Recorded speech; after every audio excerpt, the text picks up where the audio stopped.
Hi friends, welcome to relax recipes. நம்ம இன்றைக்கி இட்லி தோசைக்கு சூப்பரான ஒரு காரச்சாரமான காம்பினேஷன் தான் பார்க்க போகிறோம். ட்ரெடிஷ்னல் ஸ்டைலில் கத்திரிக்காய் கொத்து எப்படி பண்ணலான்னு பார்க்கலாம். முதல்ல தேவையான மசாலா வறுத்துடலாம். ஒரு 2 டேபிள் ஸ்பூன் அளவுக்கு எண்ணெய் சேர்த்துக்கலாம். ஒரு 2 டேபிள் ஸ்பூன் விதை கொத்தமல்லி, 1.5 டேபிள் ஸ்பூன் கடலைப்பருப்பு,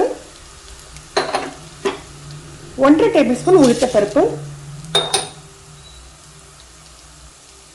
1 டீஸ்பூன் ஜீரகம், ஒரு 1/4 டீஸ்பூன் வெந்தயம். எல்லாமே லோ ஃப்ளேமில் வாசம் வந்து நல்ல செவக்க வறுத்துக்கணும். கருத்து போயிடக்கூடாது. கருத்து போயிட்டுனா உங்களுக்கு மசாலா வந்து கசப்பு கொடுக்கும். இதோட 6 காஞ்ச மிளகாய் நீல வத்தல் சேர்த்துக்கிறேன். கொஞ்சம் பெருசாக இருக்கிறதுனால 6 சேர்த்துருக்கேன். சின்னதாக இருந்தால் ஒரு 8 கூட சேர்த்துக்கலாம்.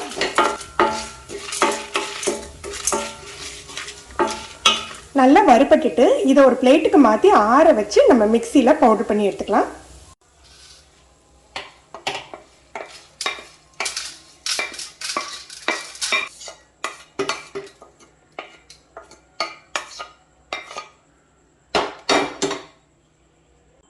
இதை ஆற வச்சு மிக்சியில் பவுடர் பண்ணி எடுத்துக்கலாம்.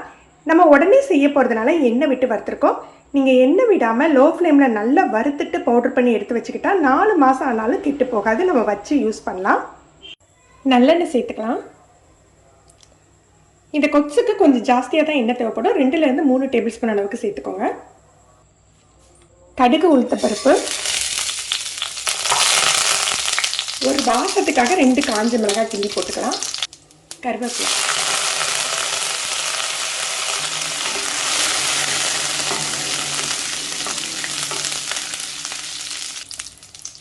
நான் 1/4 கிலோ அளவுக்கு கத்திரிக்காய் எடுத்துருக்கேன். ஒரு 15லேருந்து 20 சின்ன வெங்காயம்.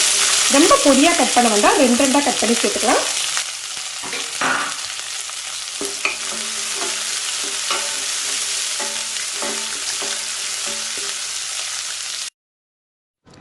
வெங்காயம் பொன்முருவலாக வதங்க வேண்டாம், பச்சை வாடை போனால் போதும். ஏன்னா இது கத்திரிக்காயோட சேர்ந்து வதங்கையில் தான் உங்களுக்கு அந்த டேஸ்ட்டு கிடைக்கும். வெங்காயம் இந்த அளவுக்கு வதங்கினாக்கில் நம்ம வெட்டி வச்சுருக்க கத்திரிக்காயை சேர்த்துக்கலாம். கத்திரிக்காவை சின்ன சின்னதாக கட் பண்ணி எடுத்துக்கோங்க.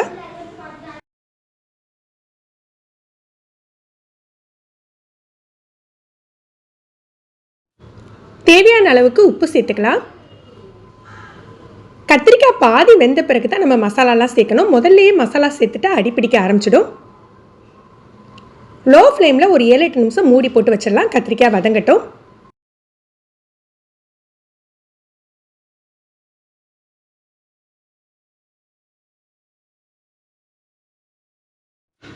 இந்த ஸ்டேஜில் ஒரு தக்காளி சேர்த்துக்கலாம். நம்ம புளி தண்ணி வேற சேர்ப்போம். தக்காளி 1 போதும்.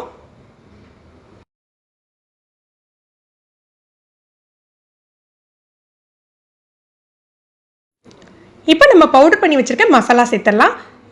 மசாலா ஃபுல்லாக தேவைப்படாதுங்க. ஒரு 3லேருந்து 4 டேபிள் ஸ்பூன் டேஸ்ட்டுக்கு தகுந்தாப்பில் சேர்த்துக்கோங்க. நான் கொஞ்சம் குறைன்னு தான் பவுடர் பண்ணியிருக்கேன். குறைன்னு இருந்ததுன்னா டேஸ்ட் ரொம்ப நல்லாயிருக்கும். உங்களுக்கு விருப்பப்பட்டீங்கன்னா நைஸாக கூட நீங்கள் பவுடர் பண்ணி எடுத்துக்கலாம். இது கூட ஒரு 1/4 டீஸ்பூன் பெருங்காய பொடி, 1/4 டீஸ்பூன் மஞ்சள் பொடி, கொஞ்சமாக மிளகாய் தூள் சேர்த்துக்க போகிறேன். இது ஒரு கலருக்காக தான் சேர்த்துக்கிறேன்.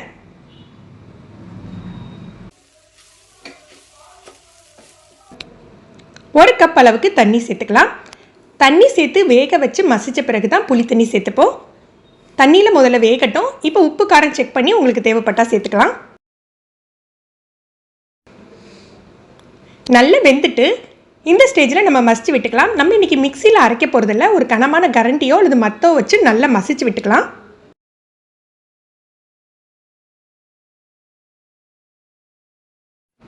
ஒரு சின்ன எலுமிச்சம்பழ சைஸ் புளி எடுத்து கரைச்சி எடுத்துருக்கேன். இது கூட சேர்த்துக்கலாம்.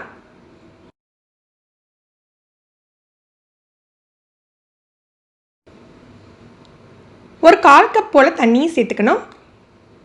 இதை நல்லா மிக்ஸ் பண்ணி விட்டுட்டு லோ ஃப்ளேமில் ஒரு 5 நிமிஷம் மூடி போட்டு வச்சிடலாம். அந்த எண்ணெயெல்லாம் பிரியணும்.